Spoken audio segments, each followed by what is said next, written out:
Hello friends, myself Dr. Bharat Behre. I am working as a senior consultant and associate director at Akash Healthcare Super Specialty Hospital, Dwarka. Today we are here to discuss about shoulder dislocation.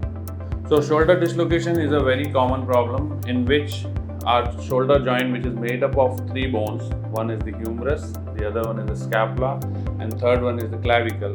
The humerus bone comes out of the socket which is formed by the scapula bone.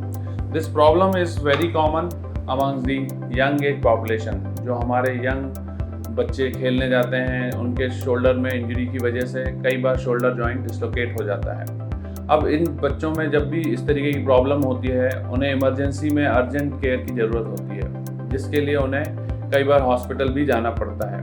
वहाँ पर जाने के बाद shoulder को x ray करने के बाद check करते हैं और अगर वो डिस्लोकेटेड है तो उसे बाय मैनुअल रीलोकेट करना होता है। एक बार शोल्डर जॉइंट अगर डिस्लोकेट होता है तो उसमें दोबारा डिस्लोकेशन होने की 60% चांस होते हैं, और अगर वो दोबारा या तिबारा डिस्लोकेट होता है तो वो पॉसिबिलिटी टाइम के साथ और बढ़ती जाती है। ऐसी कंडीशन में हमें उसको प्रॉपर तरीके से इन्वेस्टिगेट करना होता है और उसमें कई बार सर्जरी की भी आवश्यकता होती है। इन्वेस्टिगेशन के लिए सबसे इम्पॉर्टेंट जो प्राइमरी इन्वेस्टिगेशन होता है वो एक्सरे होता है, जिससे हमें पता चलता है कि जोड़ डिस्लोकेट हुआ है या नहीं।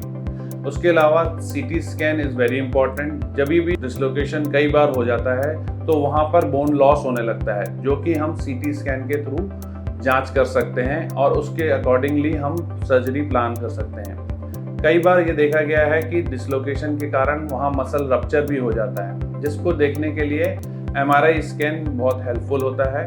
और MRI से हमें पता चलता है कि उसमें जो हमारी लेब्रम टिश्यू है या हमारा रोटेटर कफ का टिश्यू है वो कितना डैमेज है, और हम उसके अकॉर्डिंगली सर्जरी प्लान कर सकते हैं। शोल्डर डिस्लोकेशन के लिए मेनली दो तरीके की सर्जरी प्लान की जाती हैं।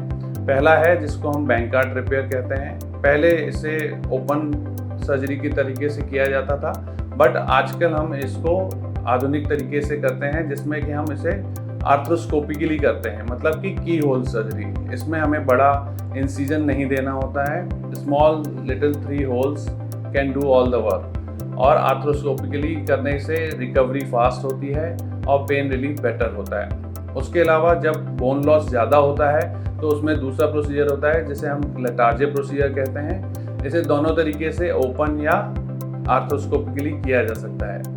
हम आकाश हेल्थ केयर में ये सारी सर्जरीज बहुत ही आधुनिक तरीके से with all the latest instruments यहाँ पर करते हैं। किसी को भी अगर शोल्डर डिस्लोकेशन से संबंधित कोई और जानकारी चाहते हैं तो वो हमारे यहाँ कॉल सेंटर में या हमारे कोऑर्डिनेटर्स को कनेक्ट कर सकते हैं। Thank you.